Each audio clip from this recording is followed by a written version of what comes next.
Welcome back to the Berlin Major. About to get underway with our second game of the day. It is Rogue versus NIP, a battle for the top of this group, or it was top until XZ won their game just a short while ago and temporarily at least jumped into second place. If NIP lose here, XZ hold that spot and Rogue rocket forward to 9 points. There's a lot of stakes in this game, Tim, and this feels like a real firecracker to get the day going. It really does. Like you say, there's a lot riding on this one. It either sort of closes off the group a little bit or really starts to open it up depending which way it goes. XZ are just going to be glad that they got that win against Damwon Kia because it really keeps them in the fight no matter what happens. But I think we're on for a real fight between these two. It's going to be fantastic. I hear the game is basically ready, so let's take a look at the map, Veto, right now, and then we can look at getting into the game. It's bank. Everyone loves bank, Tim. It's all about the bank. Cash money. Rogue are all about it. That camera moved again, by the way. I saw it happen. I like this. So, bank, we saw Rogue play it yesterday. They destroyed Damwon Kia. There is no short way of putting it. They absolutely dominated them on that map. It's one of Rogue's favourite maps. I feel in a way here, just seeing that alone, they're going to be in a dreamland right now. Yeah, I'd agree. I mean, I always expect a LATAM team to be capable on bank. For the longest time, we've known that they are good there. So I'm sort of expecting good things from NIP as well, but like you say, they're going to have to bring their A game. Absolutely, they shall. Again, it's kind of the fate of this group is in the balance here. If NIP win, we have 3 teams sat on 6 points. If Rogue win, they catapult ahead to 9 points and have all but guaranteed themselves a spot in the playoffs. It's not absolutely mathematically locked in, but it is damn near close if they do get the win. Here we go, though, with our operator bans. We'll have them rolling in. We've got Rogue starting on the attack, so it will be NIP first to ban. As our defenders, they will take out the first attacker. Rogue will then get a choice of attacker to ban out as well. The operators will not be available for the entire matchup between these two teams. Hibana will be the first to go. We know the value of Hibana taking out the hatches on bank, particularly for that basement attack. 3 hatches that you want to be opening up at least there, so makes perfect sense. We're going to have the Monty coming in from Rogue as well. I don't hate it. I feel some teams can really stack in behind a Monty and just bully their way through a very aggressive roam. Stick 2 or 3 players behind the Monty, just look for a plant, for example. I've won the flank watch, bit of bash, easy peasy. So I think that being banned away just takes away that sort of threat. The Thatcher is still left open here, so this could turn to be a pretty quick attack in half, whoever is on the attacking side. Haven't got to worry about burning through Kaid Electro Claws either, as that has also been taken away.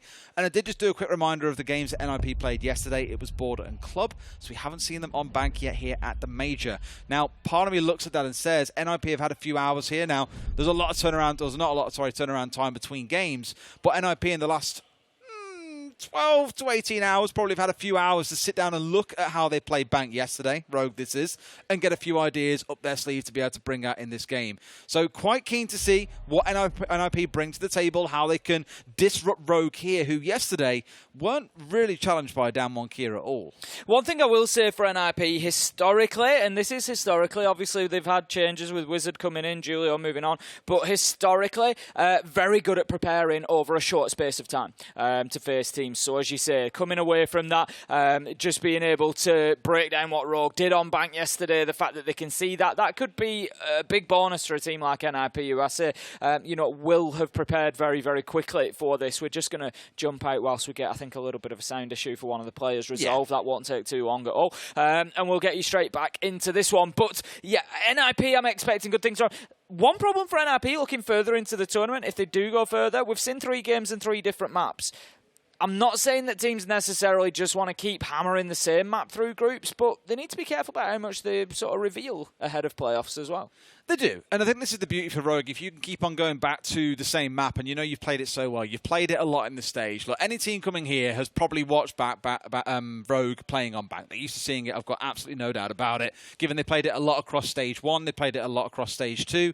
So to keep on playing this as much as you can, it kind of reminds me of Wolves back in stage 2. I feel they got a lot of their top 3 maps as well, and I was just like, this makes things far too easy for them to keep on getting the same maps. You show almost nothing coming into the Major. So Rogue here are getting exactly what they're looking for, I feel. Yeah, exactly that. I mean, what they're going to be looking for ultimately is 3 points and 1 foot in the playoffs at that point. But I've not been surprised by Rogue. surprising in the word, what I'd say is that I'm happy that I feel they've shown up and really delivered their best so far. We had a couple of games in EUL whereby they seemed to just drop off a little bit at the wrong time, whereas yesterday they really did deliver a couple of good performances. Look at Kanto, bless him. He's got his fan. That's so cute. Is that like a baby pink little fan that he I can't imagine that's going to get clipped. That's just like a flourishing, unbothered sort of thing there. I'm just moisturised. I'm in my lane. Lanto Ricchetti with his personal fan. Yeah. He had a wonderful game yesterday as well. It's worth fan. mentioning. His second game was unbelievable. Yeah, he really did go off. He was like MVP of the day. I didn't see the exact scoreline that he hit, but I think Dev was telling me it was like 15-4 or something ludicrous. And the thing is, I'll be dead honest, my longest concern for Rogue has been, would Kanto fill the shoes that they need? He comes in and I think they said at the time, you don't pick up Kanto and not put him in an entry kind of position, but that's exactly what Rogue have done. Sometimes he is playing second entry, but often it's Cryin and Spoit, which has put Kanto into kind of a flex position. On attack, sometimes you'll see him playing things like Ying. All the little odds and ends that the team need in their attacks, that's what you can see him stepping on. Whereas on defense, he'll play things like Jaeger and be the one that is getting out in the map and on the roam. At the start of Stage 1 when he first joined, my concern with Kanto was that he would over-roam. He would get droned out, he'd have nades come his way, and he would still stay in the same position, and inevitably, a few seconds later, get killed. As Stage 1 advanced and as we've seen Stage 2 progress, I feel he's got better at that. His performances is still a little bit up and down. It's not really consistent yet. That's what I need to see come online, because I say this all the time. Teams will go, well, it's okay that player ain't great because the other four are. I'm not saying Kanto's a bad player here in saying that, but each player is 20% of your team's capability. Everyone has got to be the very best if you are going to be winning majors, winning SI, topping your regional chart all the time as well. And I really want to see Kanto get to that peak and prime that we've seen. Maybe yesterday is a small flicker of what we'll start to see really come online during this tournament. Yeah, I mean, we can't ignore the impact of Spoit as well. He's obviously been a name on a lot of conversations coming into the major and will continue to be throughout it. Came into Stage 2, finally available for play, picked up by Rogue, and has had an immediate impact on the team. And we've seen that yesterday as well. He had a couple of big moments yesterday with big kills, and that's what you're expecting out of Spoit. I think we're going to see more of the same from him today. What I like is he brings a play style that he doesn't really have too much fear. He's always willing to be the one that will he'll try to retake vertical. If you're on the defence and you lose vertical, it's going to be Spoit that tries to get up a staircase and thinks, they've got the flank watch, but I can win that fight. And when I do win that fight, I'm going to completely open up the flank and I'm going to retake vertical. And he's the one that will do that for you. But it's also worth mentioning Wizard at the same time as well as Spoit, of course, coming in as the 12-4 yesterday on support. This is exactly why I want to point him out. A big name coming, into the first day. He's joined into, a well-established roster in NIP. It was a long time that this roster didn't have a change for until Julio went out. And then we've got Wizard come in. He's settled in well. He's been performing above average so far in Stage 2. And then, like you say, came in with a really big day yesterday. We're not expecting all the frags out of him necessarily. It's not the role that he fulfills. You're looking at Pino and Muzi for that. Psycho as well, to a degree. But, yeah, fantastic day for Wizard. Some stats there as well on your screen to see exactly what this game means in terms of the outcome potential for Rogue in a wonderful spot where I believe it means if they win, blue won't mean they are locked in. Obviously, that'll be at 100%. But blue, I'm pretty sure, means, depending on their second game, they can qualify today. Yeah. So as long as they win by any means, if they then go on to win their next game or really get anything from it, they probably find themselves in a spot where they are going to be one of our first teams being locked in. I don't think no team is going to be mathematically locked in after 3 games. It will require the 4th to be played. Yeah. So you're looking at 10 points. You're looking. Yeah. Rogue today really need a win and even an overtime loss. If you can get those 4 points, I think that pretty much does it. They'll be absolutely sound, yeah. I do want to come back on a point you mentioned because we were kind of rifling through players there. Spoit for me is a really interesting story, and it's not at all because I want to hop on a bandwagon here. I know that he's a phenomenal gunner. We've all seen his YouTube videos. But one thing I find really impressive is it's almost like a brotherhood or like a father-son relationship with Cryin. And while I was saying it yesterday, I think what's really impressive is you've got a young gunner that's come in, and there are always fears about young gunners. There's lots of them coming in over the world. You look at like Nuos on OXG for a great example. You've got Mephi, Good Boy over in APAC. You can look at Volps on W7M. There are so many. And the concern with them always is they're very good at playing ranked, but many of them haven't played in competitive scenarios before and don't have that experience. Spoit's had a couple of years where he's flirted around the Nordic scene playing in comp there. But most importantly, he's been taken under under the wing of Cryin, who's a much older, more mature, composed, calm character as well, I think. And it's really helped ground Spoy. I haven't seen him ever show a flash of ego, for example. I've never seen him be over-aggressive and go charging forwards in a game. He's always playing off his team's information and being a really good competitive player. And genuinely, I really want to give a shout-out to Cryin for this. I think a lot of that comes from Cryan's grounding in the team and no doubt the really supportive environment that Rogue have got overall. Because for those who don't know, Rogue is probably, for me, the closest to what we see from a lot of NA teams in terms of their kind of backroom staff and the support they give, the mentality they build in the team. If ever you see, like on LAN, every team does it anyway, but if ever they play at home, after every round, they will all fist bump the camera. And that is just a little ritual the team carries out. It gives them the reset. It puts that round that's just finished behind them and they move on to the next one. And it sounds silly that a ritual like that really helps reset, but you start to familiarize that action with mental reset, go into next. That's an inflection point for us to now make a turn and focus on what's coming next. So just all these small things they're putting in place. I know Bernadette, their psychologist, is here with them. Meepy's obviously here as well. Tristan, their analyst, is causing absolute carnage with Leon throughout the hotel, I'm sure. But they've got a real good backroom staff here that are really ensuring these 5 players are well supported to be successful. Like you said, they're ticking a lot of boxes effectively in the way that they're doing things, and you can see the success that it's building. But the other fascination that I've got for Rogue is that kind of a setup I would expect to build not just short-term success, but also long-term success. You know, I expect to see them get to a position with this roster where they can become dominant, not just within Europe, but potentially on a worldwide basis as well. You know, they're competitive, they're ready for it here. You know, are they ready to win the big tournament yet? I think they could be, but I think, you know, looking further into the future, they're going to be even more in a position to do so. I'd love to see Rogue go on and win it. I said coming into it, they're probably my favourite European team to watch at the moment. I feel, and it's not at all a slight against Wolves, I kind of feel there's a little bit of erratic aggression on their side. It's very fun to watch, don't get me wrong, but Rogue feels like it has a bit more structure to it. I may be proven wrong. It might be Wolves that come through and shine in the quarterfinals, assuming, of course, they get there, which I'm confident they will. But I'd hate to see a matchup of, say, Rogue versus Wolves in the first quarter. I'd love to see that maybe as a semi or even a grand final would be absolutely incredible.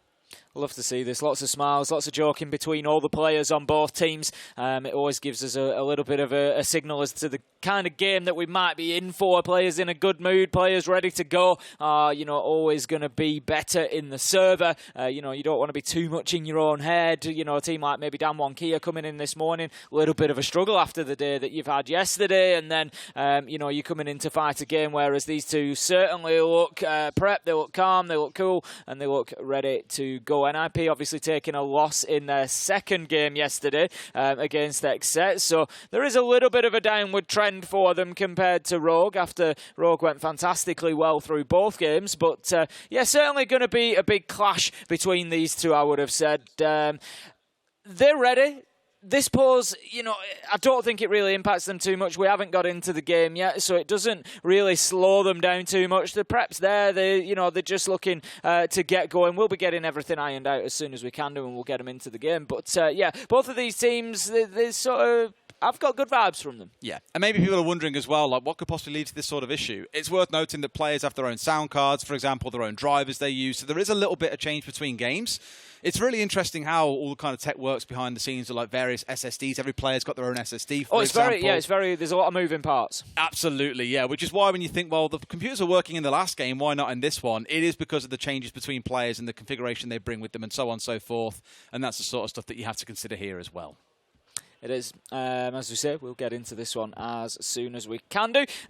We've got the techs, as you can see, working on the Rogue side of things, just to make sure that everything is up and running and ready to go. But yeah, the players maintaining good spirits. To be fair, you know, they're all plenty experienced. Spoit maybe, and Wizard the exception of those two, but they've got a lot of guidance around them. It's not going to be a problem, this sort of delay. You know, like you say, you come to LAN events, you experience it. It can be as simple as your game being delayed because others run longer. You know, the players are more than well-versed in sort of sitting around waiting to get going. I don't think it's going to see too much of an impact. What games are we casting later, Tim, actually? The games all kind of blend. We've got M&M Furia and we've got Elevate Astralis. Big games.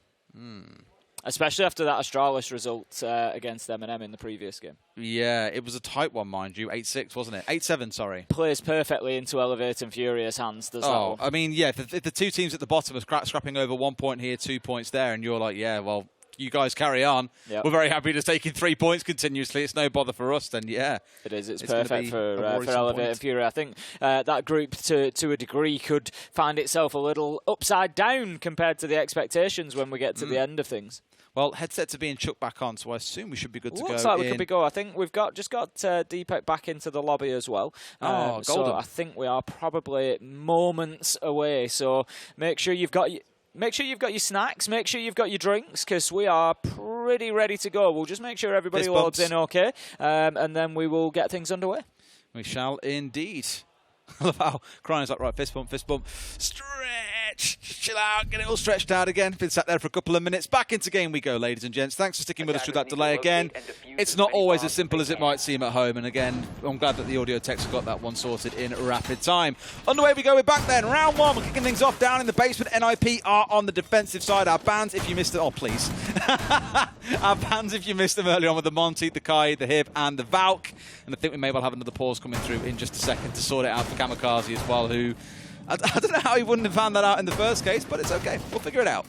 We'll get it sorted, don't you worry. We will be back into it, like you said. Yeah, we get a little sneak peek. We get a little sneak peek of the lineups there. They will be consistent, I think, coming back into it. But yeah, Lockers is going to be the first side. Of course, NIP are going to be defending. Now, what problems does that pose for Rogue? What questions do they need to answer? What are the issues that they're going to face by attacking into a defensive NIP side? So, historically, what we would see from NIP is particularly Pino. He's going to be out there looking for that entry. He's going to be getting, especially on a map like Bank, I imagine we'll probably see Pino top floor, mid floor.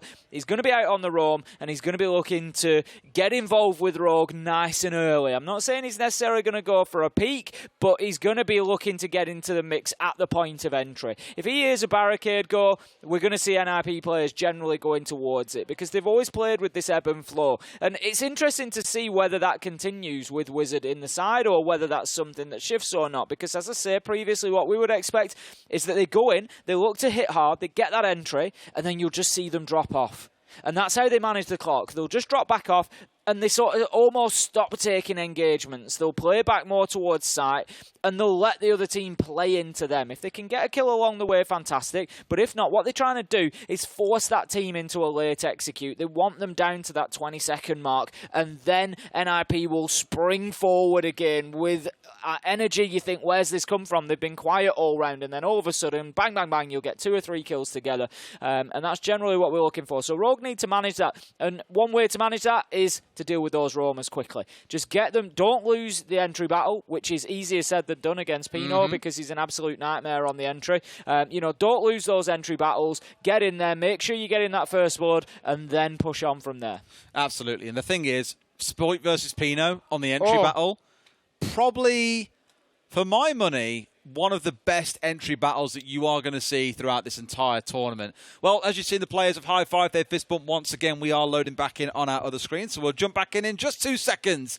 Fingers crossed. No more sound issues, and we can crack on. No more. Downstairs to the basement we go once again, Tim. And I imagine for the defenders, the lineup will look identical, but of course Rogue have the ability to flex around as much as they like, thanks to attacker repick. If you haven't seen what that is before, maybe you're tuning back into the major after a good while out of the game. Well, it means that you're in this whole prep phase as the attackers. You can still get your drones in the map, of course, and figure out what's going on, and use that information to change what attackers you're bringing to the field. This is it. So it means really, in real terms, we shouldn't be seeing attacking lineups that don't have what they need. Because, like you say, they can go in, they can take a look, they can see exactly what the setup is, what the site is, they can confirm all those things. If they see something troublesome on the defensive side, they can think, right, there's a Valkyrie. They won't be here because Valkyrie's banned out, but for sake of example, there's a Valkyrie. We need to switch out and bring an IQ along so that we can deal with that. That's the sort of flexibility that the attackers have got. It's one thing that obviously a few pros and coaches and those generally involved in the pro scene aren't too fond of. They just say it makes it far too easy, whereas I look back at the old day where it was like, okay, we're on Clubhouse, let's always bring 3 Hard Breach, let's always bring Thatcher, and let's always bring, say, Zofia. that was all you'd see every single round without fail. Whereas I love now that it gives you a bit of flexibility. For example, if you're not attacking downstairs on Clubhouse, why bring a sledge? You can bring something else instead. If you want to bring out a really cool comp because you've seen a hole in the defense, for example, then you can do that now. It does add a lot of fun into the game and makes it very exciting to watch, which also is what a lot of people are saying. Siege has never been more fun to watch than it is in the state it is right now. Anyway, the round is underway. NIP holding down inside staff an open area before dropping through the hatches, just to try and keep Rogue slowed down, keep them having to guess exactly where these Romans are and what they've got to figure out. It's a great bit of drone operation coming in here from Rogue, though, to make sure this map is clear. Spoit the one taking all the free ground that he can find. It's been great so far. Deepak just getting in there once again, doing the heavy lifting on the droning. Crying just needs to be careful. He's potentially going to get pushed from marble stairs. Will dip himself back away from there. I think through the game we are going to spend a little bit of time focusing on Deepak because, you know, we spoke about this yesterday. It was picked up on by Fresh particularly on Twitter saying, you know, 70-80% of Deepak's time is spent in the drones, feeding that information into his team, and all he's doing along the way is facilitating them. So, you know, we are going to keep an eye on that and see the amount of work that he's doing before he gets into the map particularly, but also you'll see those calls, you'll see that information come in, and you'll see the benefits that it gives Rogue along the way. He's like a pack mule in a way, right? He's just there doing his job quite quietly. You don't really realise that it exists until the very end of the round when he's doing something for you, like on the Ying. And interestingly here, Rogue have only brought along 2 heart breaches. They've only got the exothermics in Leon's back pocket, which have now been both deployed. So some hatches will have to remain closed here, and I think that's part of their plan, honestly. Either that or it's a small miscollection by a couple of players not to bring along the hard breach gadgets that got added not too long ago. Well, were added a while ago, but then recently got doubled up, so you now have 2 in back pocket instead. Spoit just absolutely itching to get himself down the staircase here. Pressure mounting from the south side for NIP. They need to be aware of that. And Pino's going to send out a Toxic Babe canister. That's his first deploy, but it is going to prevent Spoit being able to push down. Kanto is looking to get some nades in from there. They know that Pino's playing in and around that area, just holding down the main stairs. He's going to take a tickle of damage, but nothing too much. And right now, this is where the teeth of the push could come. That's unfortunate. It bounces back. Deepak just trying to put those candelas in deeper, but Pino stands up tall, takes down Spoit, Musi onto Leon, Kamikaze onto Kanto, and it's all falling apart for Rogue in the final 10 seconds. They haven't been able to get themselves properly into sight, and NIP, they stand tall and lock it down. A little bit shoehorn there, Rogue. Again, I understood the intent behind what they were going for with only having 2 hard breach gadgets, but I feel they really locked themselves into a predictable attack from NIP. Into a predictable attack against NIP. NIP knew they were coming down marble. They know there was only 2 potential drops they could go through around elevator and inside of red. That was where the Ying was trying to put the focus in, but just couldn't quite pull it together. Well composed by NLP, really putting up a wall there in front of Rogue and saying, you may not pass, you may not enter. A great response, and we move now upstairs into CEO and Executive Lounge. Yeah, it was great. It was great from NIP, much less of a roam presence than I might have expected. We'll see how they go throughout the remainder of the sites. This one, we're not going to see too much of a roam, I wouldn't expect from NIP, given that they're on the top floor. You don't need to worry too much about the underneath. They're going to be looking more to hold on to this top floor, which they can do pretty much from sight. We'll likely see somebody set up towards stock, may see somebody playing in and around elevators. Wizard, keep an eye on his position as the Echo, and exactly where he's going to be playing. Obviously he's going to want to keep himself out of danger. You usually see them in and around that position that he's in now. Janitor meeting just back and forward between those 2 rooms. Let's see how the setup goes then. It is very architect heavy, as we like to call it. I mean, you referenced it before in our last game around Mirror, for example, around the Azami.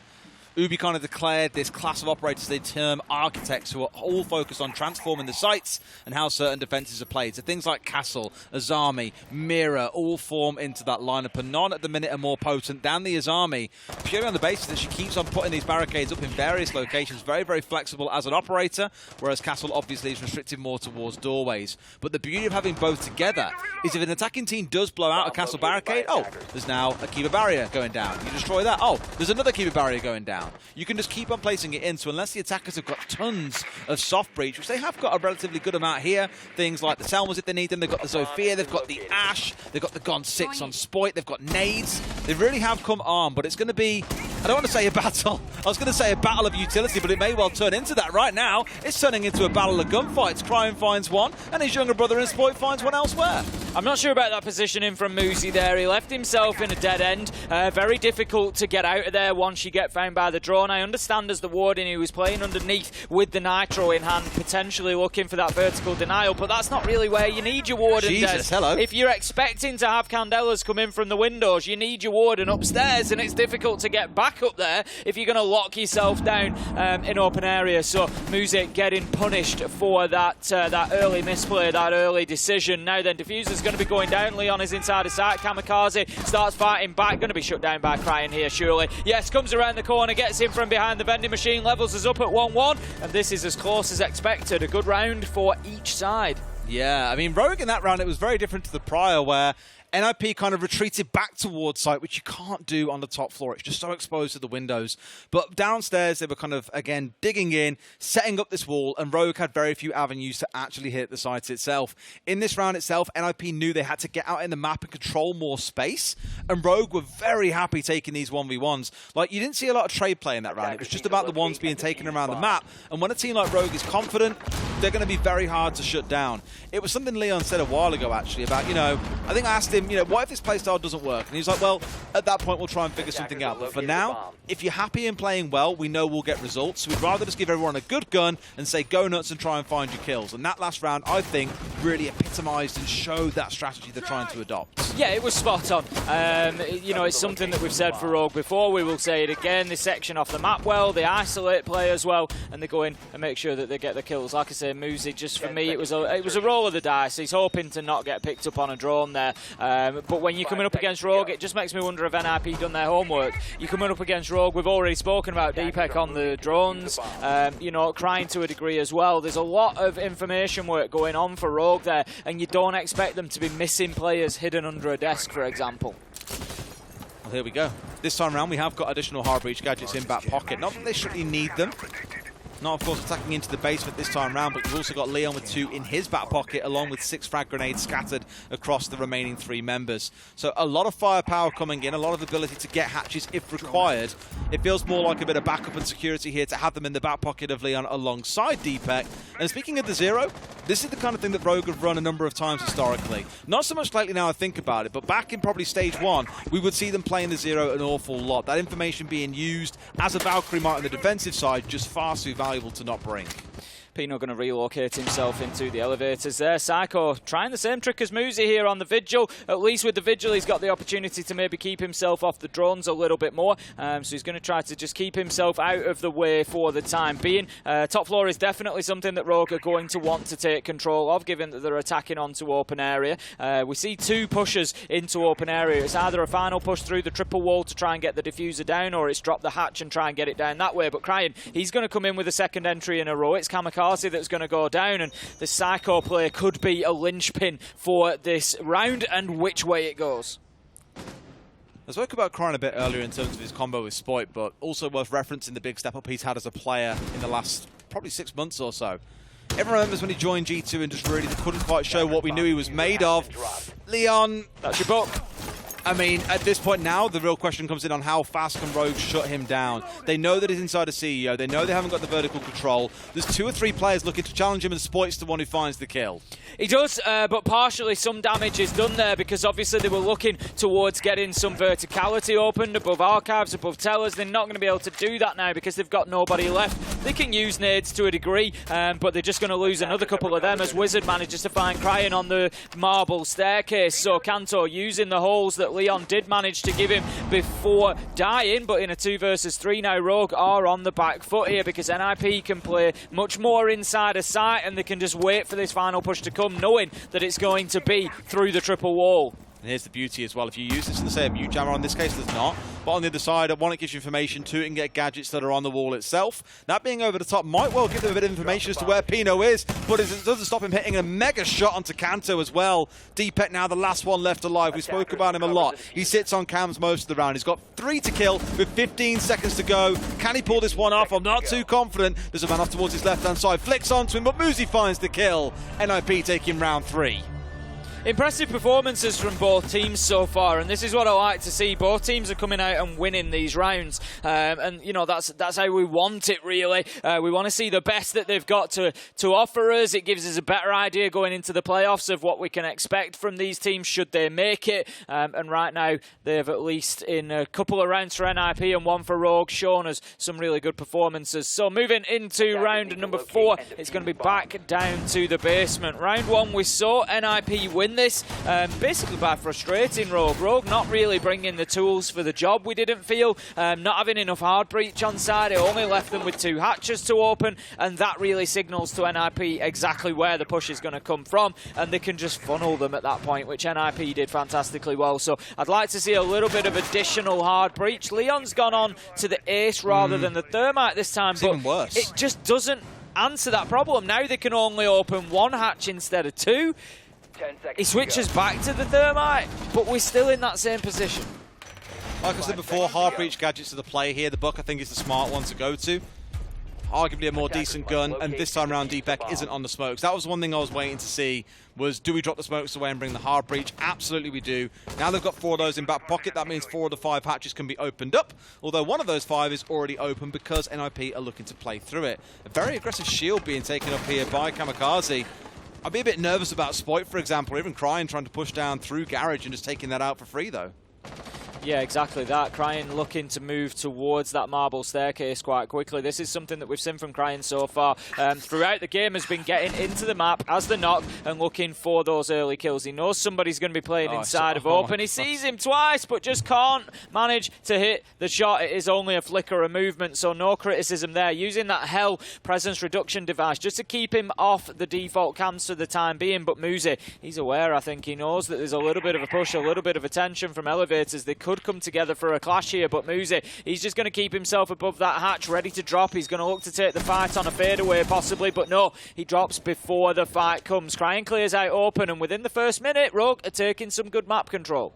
They've missed out Psycho, though. Look who's sat inside Electric. They've got to start. They've got to start finding them on the drones. Deepek's about to earn his keep here. If he can find a man, then brilliant. At the very least, actually, I like what he's done here. He hasn't had to go and look for people. He can see top blue. He can see E-Box door. He can see square stairs.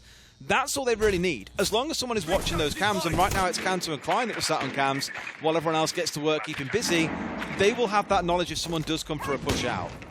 They will. It's a big part of the NIP game plan, obviously, is to try and keep players like Psycho and Muzi off the radar, keep them out of the way, and then hit Rogue on the flank. We saw Pino was specifically watching for drones going into Electrical. That was his entire focus, was to keep them out of there. And right now, I don't think that Rogue are aware that Psycho is playing inside of Electrical, and he's potentially going to hit them hard later in the round. Pino managing to get a nice kill there onto Cantor. Finds a headshot, takes some damage along the way. Crying pushing down the main stairs. He's going to have to dip back out of it. They know that he's there, and the Toxic Babe canister comes out to slow him down even further. Gets cold feet, yeah, doesn't want to go much further, but now the Candelas are coming out is where we should see Psycho start to look to make his move. I don't know if anyone's watching it, but nades come through. Pino has just danced around nades all game long, it feels, not just in this round, and there's Psycho on the flank. No one on the flank drones, and he gets 2. That's the round-ending play that you're looking for. No one on the drones, unfortunately, means Rogue miss out on this attack. NIP still all 5 left alive, and Pino danced around nades, danced around bullets, danced around everything, and found himself a kill as well. Been perfectly played from NIP, and Rogue need to learn this lesson quickly. They're going to find themselves 3-1 down as Wizard finds the kill onto Spoit. It's all up to Deepek, 10 seconds left to go. There's very little chance that there's anything he can do here. He's just going to spray down the wall, but that is going to be the end of the round. It's a bit of a courtesy on the way out that he takes Psycho down, but Psycho had long since done his damage. Rogue, you got to learn the lesson. You got to be drawn in every single corner. I know it's not as simple as that when Pino is sat specifically watching a doorway to keep drones out of that room, but that is twice now that Psycho has been able to keep himself off the radar and hit you hard, take out important operators and prevent you from functioning properly in the round. No surprise to see a Rogue timeout. Fear the Rogue timeout is all I'll say. They were down 3-1 yesterday. They called in a timeout, and they came back at breakneck pace. It was unbelievable to see the turnaround. Now, will they do the same against a team that looks very with it today? Because NIP genuinely looked fantastic. As I've mentioned, Pino has had nades come towards him probably 5 times so far this game, but hasn't been killed by any of them. We had 2 being dumped on towards the garage ramp, and we saw a couple in that round just now too. And he hit some wicked shots on the reverse with the SMG. It was Kanto on the hatch, for example, here. And you can see why Pino, I think it was 2nd highest rated in the world for entry at the minute. He's unbelievable. Going well. We'll see exactly what impact can be found from that Rogue timeout as we head into round number 5. We're going to see CEO once again, so it's up to the top floor for NIP. They showed a real ability last time to be able to hold on to that site. Will they be able to repeat? Rogue have to start disrupting this NIP defence. That's the important word for me for Rogue is disruption. They haven't yet really stopped NIP doing anything that they wanted to do. They haven't really changed away too much either here. Like, I thought maybe we'd see a Ying come out once again, but they haven't bothered this time round. That's being kept in back pocket, at least for now. What you are seeing still is the same things we've already seen before. The long-range soft breach, looking towards the Ashe and the Zofia, in towards the Gonseits coming out of Spoit. Then again, Cryin has been on this nook consistently across the whole half, with Leon pulling up back on the soft breach, mainly the exothermics of the Thermite, a little bit of Buck as well. This time round, it's going to be the Ace. The difference is really, we're not seeing a castle being picked out, though, by NIP. It's just the Azami. So all that soft breach is still valuable. The shields, for example, to go through, but nowhere near as much as there was last time round in this attack. No, and that might just give Rogue a little bit more time to work with, if nothing else. Look at this from Pino, though. He's just waiting for that repel, Des. It's not actually necessary to immediately repel onto the windows. It depends what you want him to do, basically. If you want to play the windows, obviously you need to repel onto them.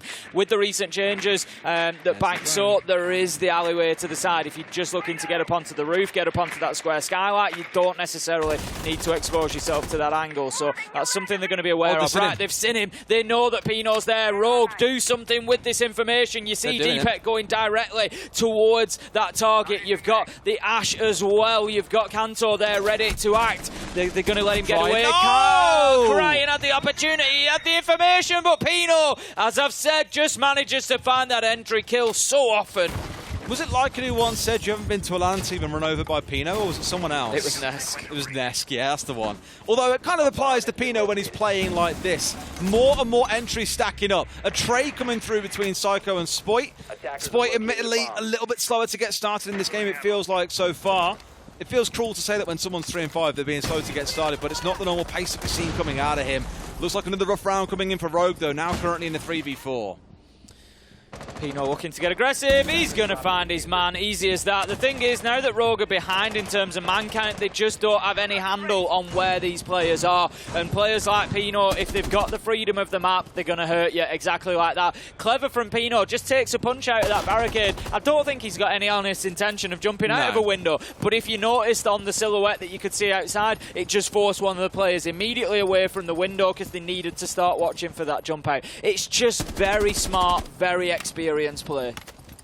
Deepek's had to deal with that all round, it feels like, as well. Pino has just been across from ATMs, all the way across the square, picking up kills on the way through. He is the CEO of Bank at this point. He's having an absolute field day, and Rogue yet to find an answer, even after that timeout to slow him down. Let's see if these last two can get anything done, though. We are in that last 45. I think Kanto here going to recover the diffuser and then get themselves back on track. Sorry, Deepek, sorry, that is. And now get back onto towards things. Kanto looking for a swing on the janitor door. Kamikaze ready and waiting, and it's so free. It is so free.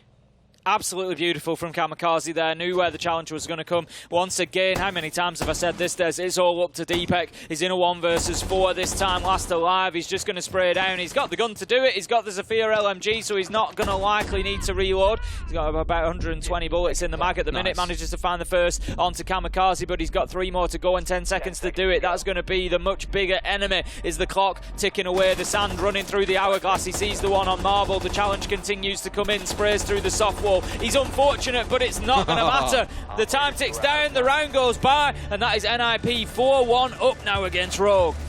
And as I said, Pino is just running all over Rogue right now. They're unable to get a handle on him because look at that round. They saw him on a drone, crying, came for the challenge, and Crying is not a bad player. I only finished half a point about him earlier. But we talk about Spoit a lot. Crying has been putting up some mega numbers himself as well. Some real strong games, hitting double digits, single digit kills, absolutely laughing his way to the bank.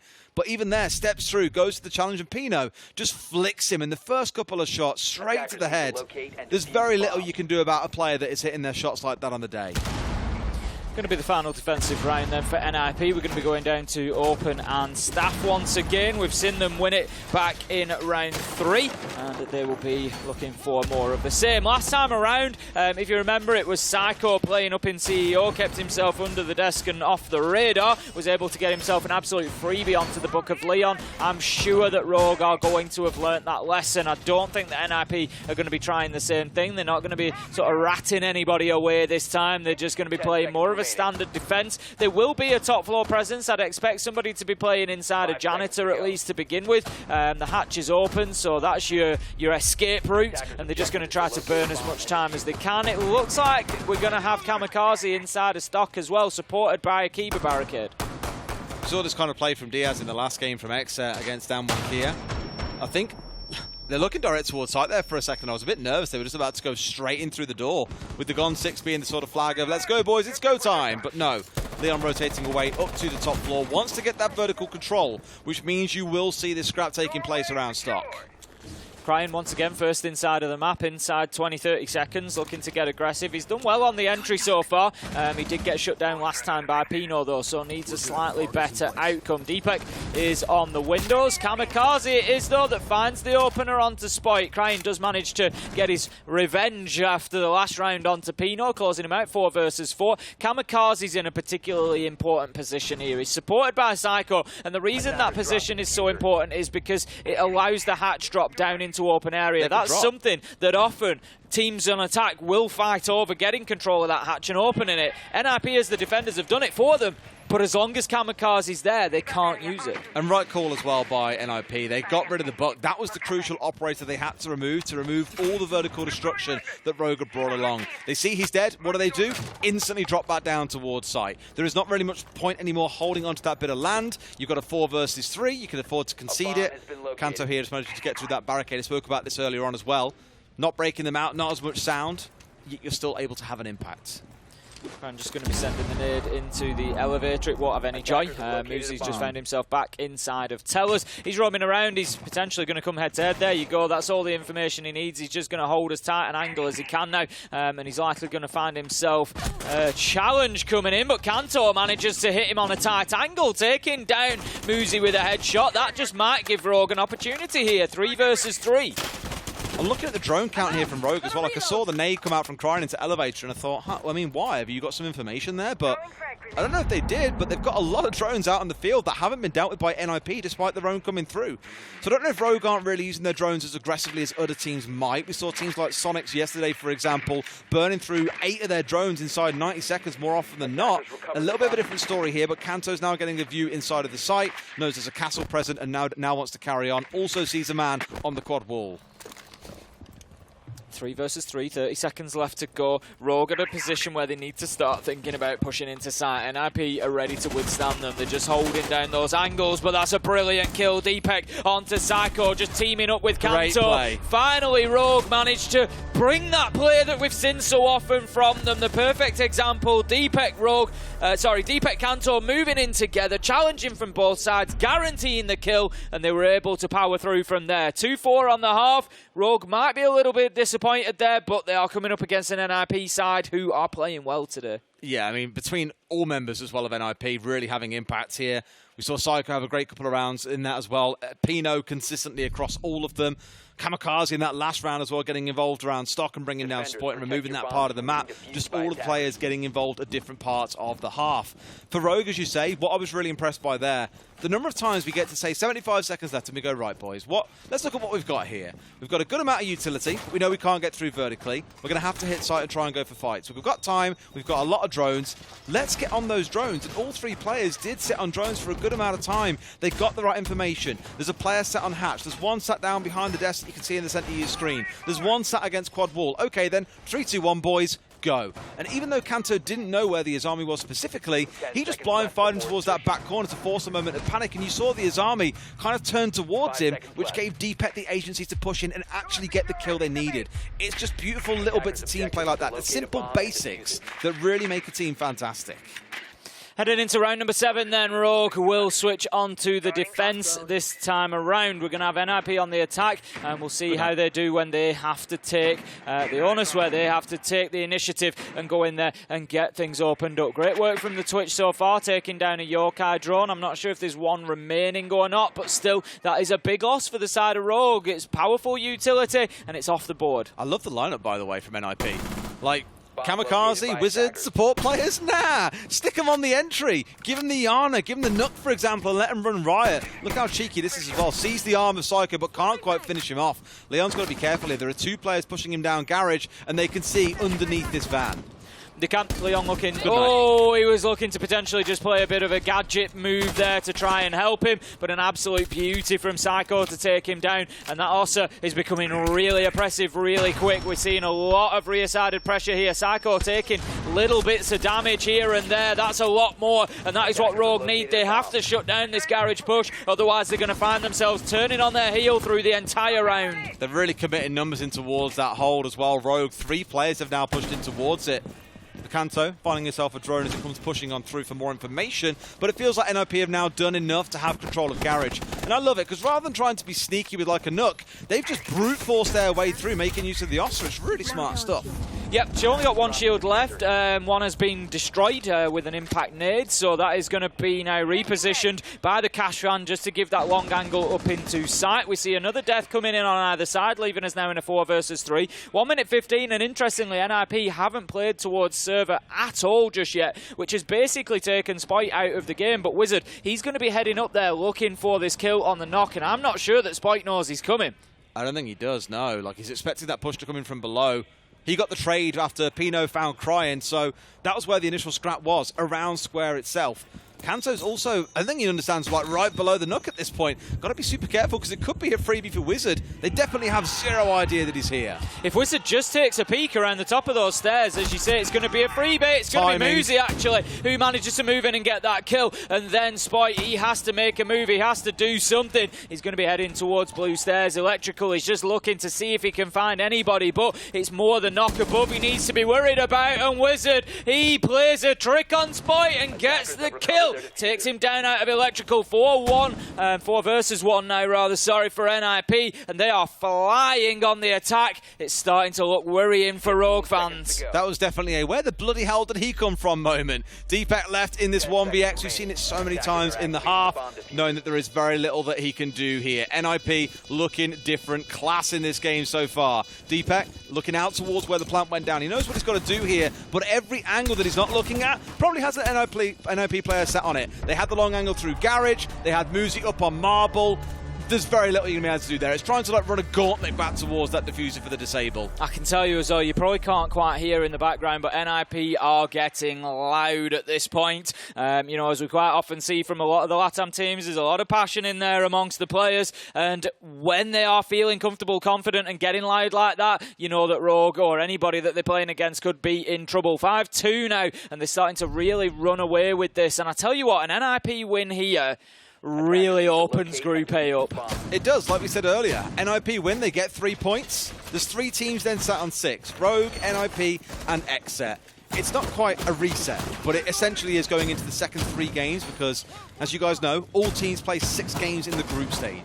Once they've played 3, there's 3 more to play. There's half remaining. Worth mentioning about the noise thing as well. We've got 4 of the noisiest teams currently playing. We've got Elevate, we've got Furia, Rogue, and NIP. There's plenty going on. Every 30 seconds, I'm just hearing like, woo, across the venue. There is plenty going on, let us tell you that. But that is always the joys of group stages. It's always nice because we get to catch right on top of all 4 teams that are going on, and we hear an awful lot of it, and it just fires us up and everybody else up. Now then, Rogue, they're going to be going up to the top floor, looking for the peak. Crying, he's not going to get any joy. NIP, they're far too switched on for that today. They were ready for the potential of that coming out. It was worth a try from Rogue at this point. They need to inject some pace into the game. They need to give themselves some sort of spark, and that certainly would have been it. But unfortunately for them, NIP are paying too much attention. I thought for a second he might find it, but almost the half-second double back by NIP was enough for Cryan to go, okay, never mind, let's step away from this one because we know what comes next. A quick peek, pre-fire, and I'm dead. So smart play. Spoit down a little slither already there. Took a quick bullet, I think, coming in from Muzi, who's playing just outside these double windows. A very common spot that we've seen Spoit play repeatedly over in EUL as well. The single reinforced wall, the shield, for example. A similar position to what we saw Kamikaze playing, only Kamikaze was actually playing inside of the room itself, whereas Spoit here is out in the hallway. Sako, again, just paying attention. They want to get on those windows. They're attacking onto CEO. They want to get on there. They want to make a nuisance for everybody inside the site, but they just need to be careful about doing so. Pino, he is up there now, but he's had Psycho watching the others. There's the potential for a jump out. Limited in terms of claymores on the other side. There's only the 2 available, so they need to be careful because, of course, there is potentially going to be options for the defenders should they want to get aggressive onto it. Muzi, he's got himself established underneath along with Wizard, and Psycho is actually outside of the map at the minute. I think he's just watching the windows. But it looks like Wizard's going to be heading up these square skylight stairs. Oops. Pino manages to find Leon from those windows, and NIP just once again getting themselves on top and starting to push Rogue around. A little bit overcooked there, Muzi with the nade. Not the kind of mistake you'd expect for a player like him either. Timings on that sort of thing should be easy. Second knowledge, unconscious or subconscious in terms of decisions. Spoit again though. I said it earlier, he's not having the best of games so far. You can't expect him to drop double digits every single game, but he has been manhandled by NIP, and maybe that's that experience piece starting to show through. I think it's probably just been a bit of a focus for NIP as well. They know that he's a player that they need to pick up on, that they need to deal with. They'll no doubt have studied where is he going to play. As you say, they've played Bank yesterday, so there's plenty of information there for NIP, and they'll have identified the areas that they particularly need to focus on, and that is going to be a big chunk of damage to Cryan as well. 5 versus 2 as NIP have got themselves set up wonderfully here. They've got the square skylight wall open, they've got control of the windows, they've got the smoke canisters out. It's time for that final execute. Kamikaze to get himself in and start putting that diffuser down. Rogue are just being left to hopeful spray downs. They've just got Kanto raining shots in through smoke. He's shut down by Pino on the rappel. It's a flawless round for NIP to take them on to 6. They are looking unbelievable. Who was it who said to us earlier that you might see NIP? No, it was Easy actually, our observer. Yep. So Easy came over and said, if NIP win this game, I feel they could go on to win it. And I was like, I don't know. I don't really... The tournament, that is. Yeah, I don't feel like they're that convincing. But seeing this game, what I think has really shone through the brightest is Rogue have had many opportunities where really it should be a free kill. But they get 1, maybe 2 shots off, and then NIP are firing back. And they do not miss. No. Like the number of times where they've had a shot line up, they've had a couple of shots, maybe they've hit the body of an NIP player, that player turns around and instantly bangs them off the map. It's just like, well, what do you do about that? You've got to be perfect as Rogue because NIP are playing it perfectly. Every single shot is being made to count. Well, this is, Pino 10 and 4, Muzi 8 and 2. Muzi's taken 2 deaths in 8 rounds. That's absolutely ludicrous. And, they are players that you just can't play against when they're like that. We've seen a couple of shots, like you said, where you expect the Rogue player to win it.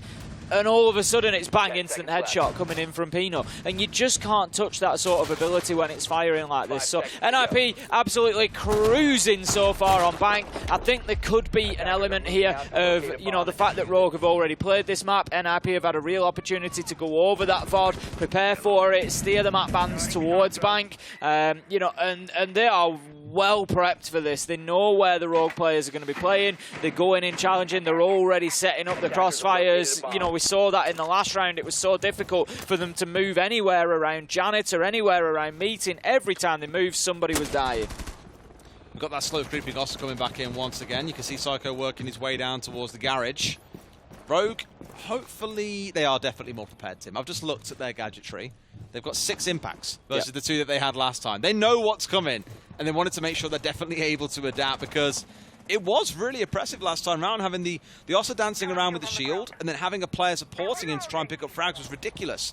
The difference this time around, though, is that there's only the Ossa down there. So whether that's more of a distraction force, just kind of sending the Ossa in to put a little bit of pressure on, but not quite as deadly as they were last time around, could make a really big difference. Psycho then getting himself set up, as you say, not being directly challenged this time, so not going to have the opportunity to dome Leon like he did last time. Spoit out on Marble Staircase. They're just trying to hold Garage differently, effectively. Rogue here are just saying, okay, you can sort of come into Garage. We're going to hold it from Main Staircase. We're going to prevent you moving any further once you get yourself into Garage. So slightly different approach from them. Pino, he's going to be heading down the Marble Staircase, so he's looking to get aggressive. Wizard manages to find Kanto, and that is not the start that Rogue wanted. The NIP now in charge of the mid floor, the top floor. They've got 90% of this map under their control, and Rogue, they are backs to the wall. And Pino might do what Crime wouldn't earlier, because Crime was always flirting around Marble, but not ever really able to commit to pushing down. There was a smoke there, for example. A couple of times he got cold feet and pulled back long before. So if we see him burst down here with a little bit of aggression supported by the team, it would be wonderful. May even choose to rotate away, though, with a couple of claymores being paced down.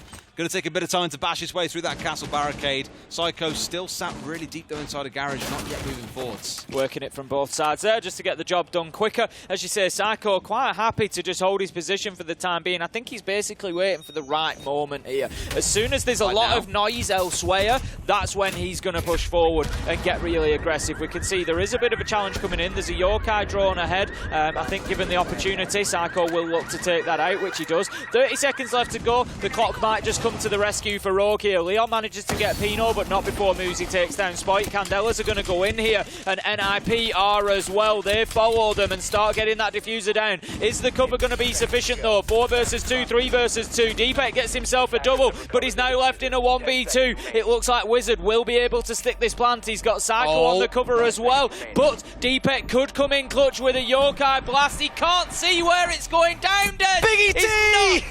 Oh my word! That must have been an absolute fraction of a second. That's unreal.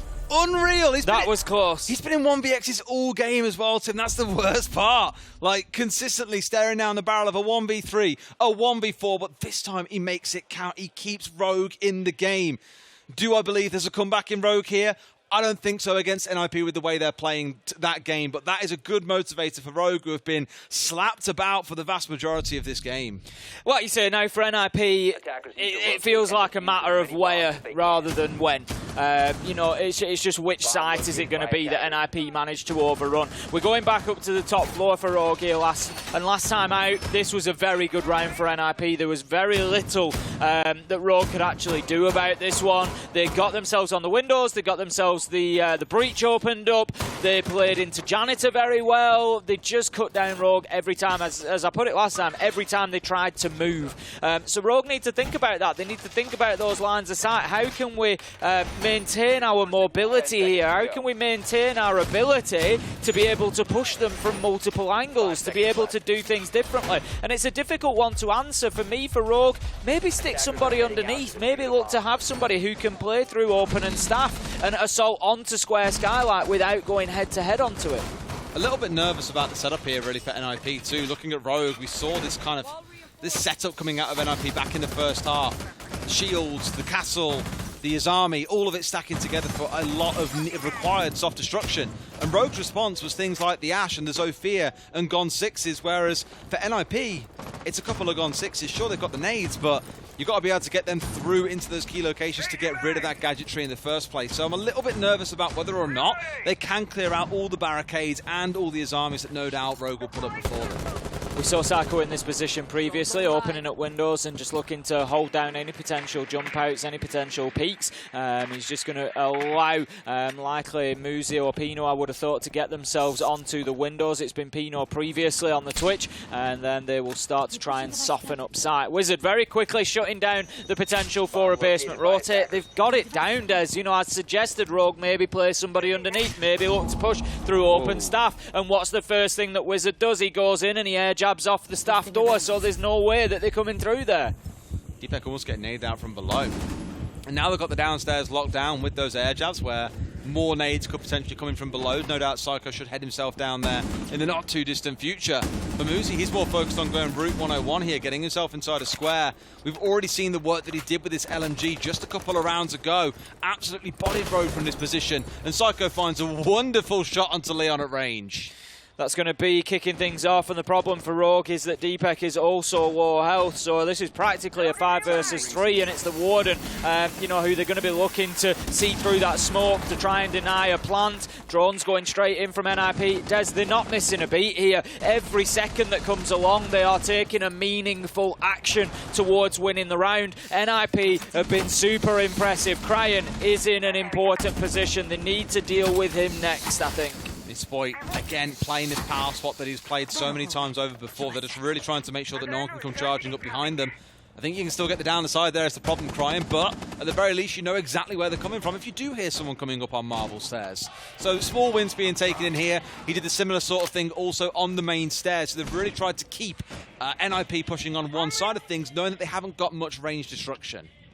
Deepak's going to drop down the hatch and look for that play from underneath, but as we've said, he's likely to run into air jabs potentially. Spoit manages to find Muzi. That could be big. 20 seconds left to go. NIP, they've actually burnt a lot of time here in the second half of the round, and they haven't been in a position to go in and get the execute, but there goes Pino Canto winning an important gunfight. Cryan and Spoit along the way as well. It's all up to Wizard. What magic has he got up his sleeve, Des? Absolutely none, as Spoit finds the long-range kill, and Rogue are back in this at 4-6. And what makes me not nervous, optimistic I guess more for Rogue, is that Spoit has found 2 kills in the round. He struggled to get started throughout the game, and I know 2 kills won't suddenly transform into a god gunner like that. I understand that. But I think the thing that'll do for confidence, now they've got 2 rounds on the bounce, they've had a clutch coming out of Deepek, they've had a convincing round just now. Is that confidence going to start building back up? The only fear I've got is they've got to keep on rotating through sites as they are on the defensive side, which means at some point NIP will come to a site they are very confident attacking and feel they can win on comfortably. We see a reminder of the probabilities down at the bottom there. A regulation win puts NIP up to about 70%, which is very similar to the position that Exet were in, because guess what? They're going to be on about the same amount of points. They will be on 6 each, as will Rogue, and it becomes a real fight towards the end of the group for which 2 out of those 3 will go through. I think we can probably largely discount Dan Kia at that point in time with the 3 teams on 6 points each. It's unlikely that they come back. There is still 9 available for them, so it is possible. You know, it wouldn't be completely unheard of, but it's going to be very, very difficult. But right now, Rogue, they're not interested in that. They want to be getting themselves some points here. Whether it's 1, whether it's 2, won't really be too important, but it will just increase their chances of getting themselves through. Exactly that. Cryan looking to be a little bit cheeky at the start. This top floor hold coming through once again. No support like we've maybe seen before from Rogue. When they've played some sites, what they'll do is utilise a couple of roamers on the top floor with the support of yokai drones to feed them information and essentially use them as active drones for the roamers. So they can choose where to take engagements, where to go and push, for example. It is Cryan and Spoit up here, unsurprisingly. Curious about when they back away as well, because normally for some teams it's getting droned out that is the trigger to back away, but they might want to stay and try and go for a little bit extra. Psycho with the drone across the top floor. Like you say, it's going to be about them finding those Rogue players, making sure that they're aware. It's something that NIP took advantage of previously. Cryan knows there's going to be a little bit of a sound cue as the proximity alarm is triggered. Muzi takes it down, but he's got players on multiple sides. They need to challenge together here, and they do. Play. Brilliant timing from Rogue there, and it's Cryan who manages to pick up the kill. That's the entry onto Muzi. And this is where I worry again, because the pacing coming out of NIP has really slowed down in this round. Where Rogue have struggled is when NIP have come in fast and hard and they didn't have time to adapt. But Muzi has sat there on square for half the round, and then they're like, okay, well, guys, someone come through to tell us here. Let's go for a swing together. Freebie kill comes through. They look largely unbothered. Do they know about Spoit that's tucked in here as well? I don't think they do. They don't. And he could get a massive double. C4 comes over the top. Now they know that he's there, and that's the worry.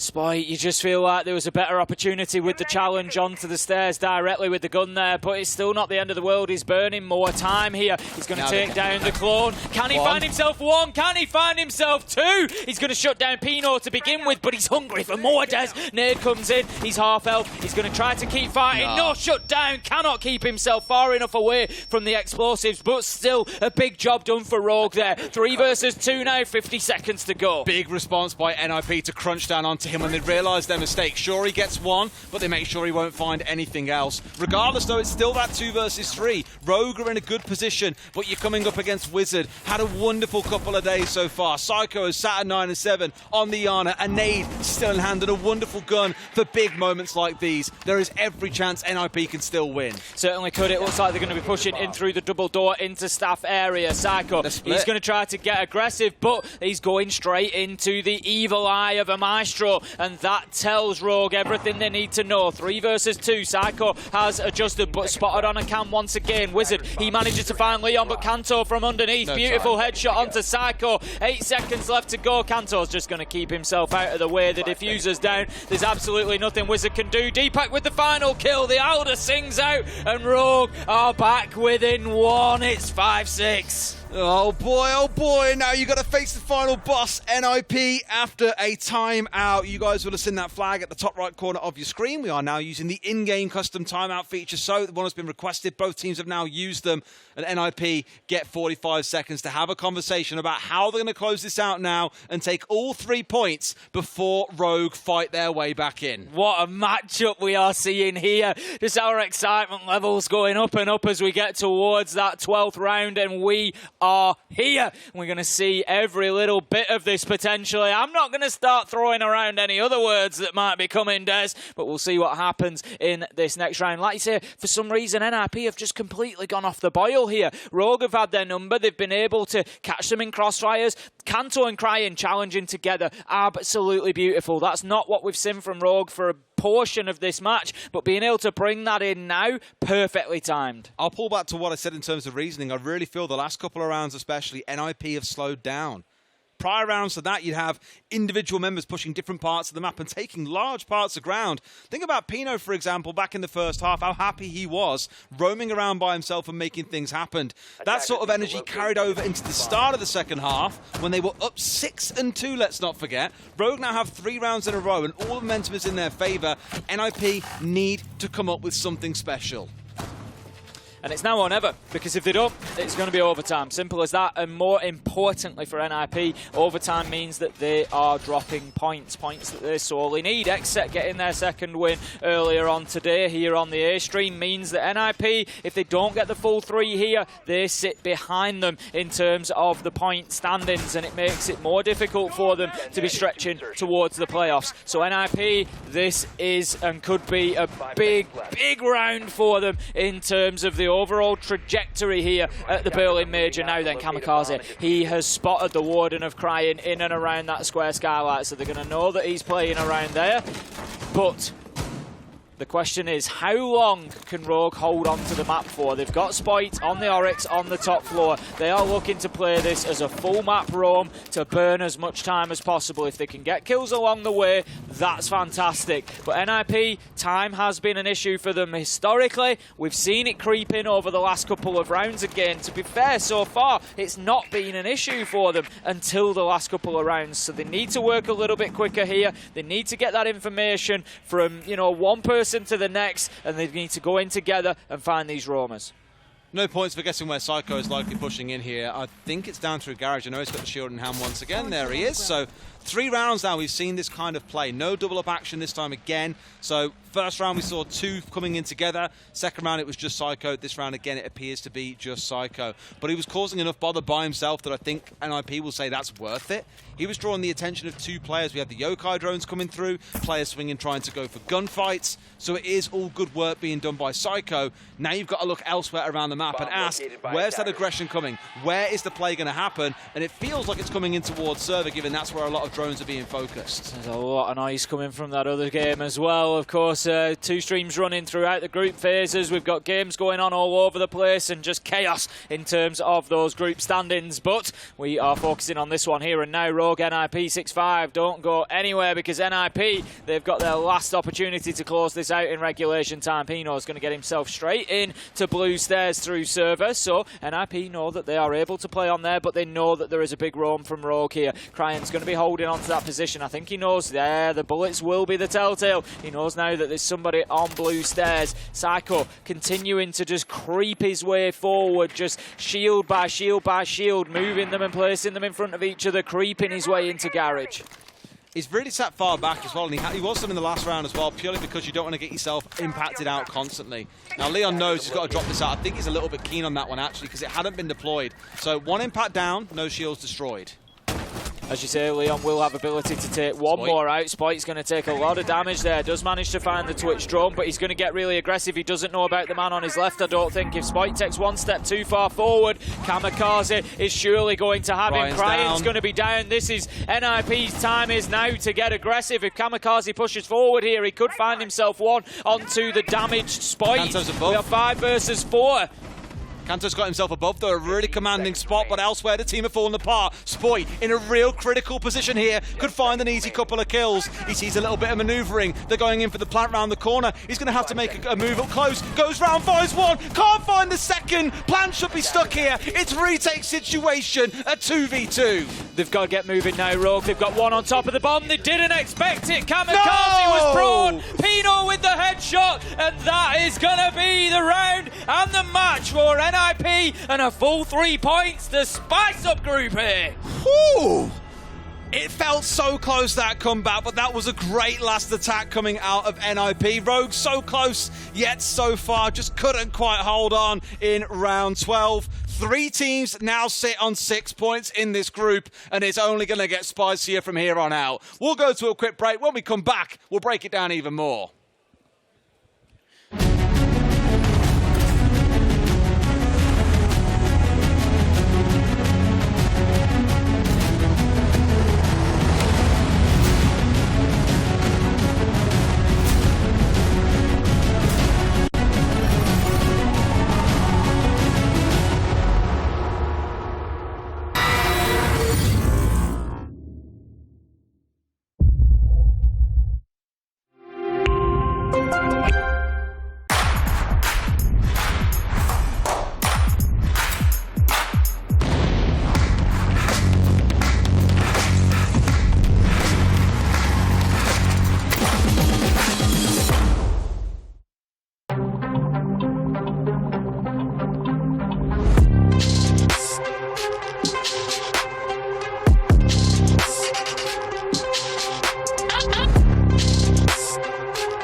Welcome back, guys. Thanks for sticking with us through that very brief break. We have just witnessed NIP.